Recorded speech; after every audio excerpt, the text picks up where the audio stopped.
Efa ndresaka mahakasika ny fonotsika tao anatin'ny fanedidiana teo ary mbola zay hatrany no entina hoanao manaraka. Rindrakira no nentin'ny sampana tanora kristiana iraky ny lanitra namarana ny fankalazana ny fa efapolo taona ny orenana izay no tanterana omaly teny amin'ny fiangonana METM Tabernakely Fifaliana Isotry. No tanterana omaly telone ny famaranana ny fankalazana ny fa efapolo taona ny sampana tanora kristiana iraky ny lanitra izay niorina ny taona 4/7/2007 tao amin'ny fiangonana METM Tabernakely Fifaliana Isotry.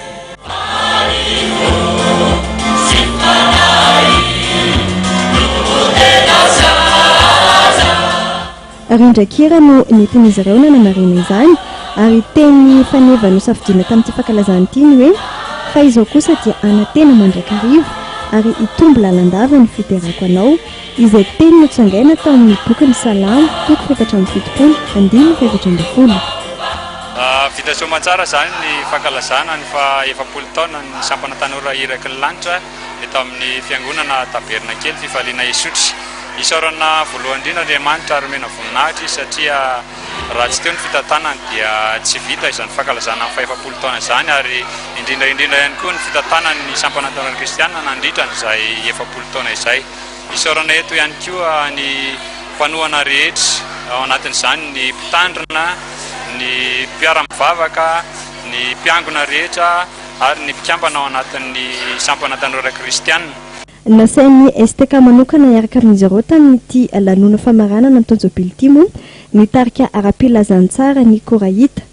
Tsangambato n'izao Tonjobily izao kosa ny fanatotosana ny raiky tsara voalohany ho an'ny STK ary nentsony ny filohan'ny STK iraky ny lanitra ireo tanora sy ny mainty monaly mba andray anjara amin'izany.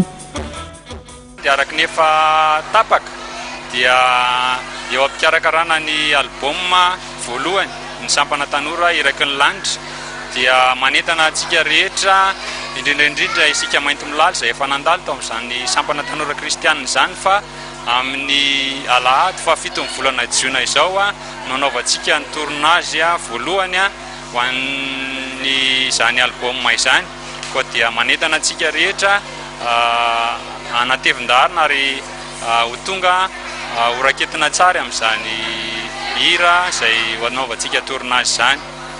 Afatra mety ampitandrina ho an'ny fiangonana kosa teto ny fanamafisana amin'ny fiorenana sy ny fifatoana mandrakarivo amin'ny finoanan'Andriamanitra.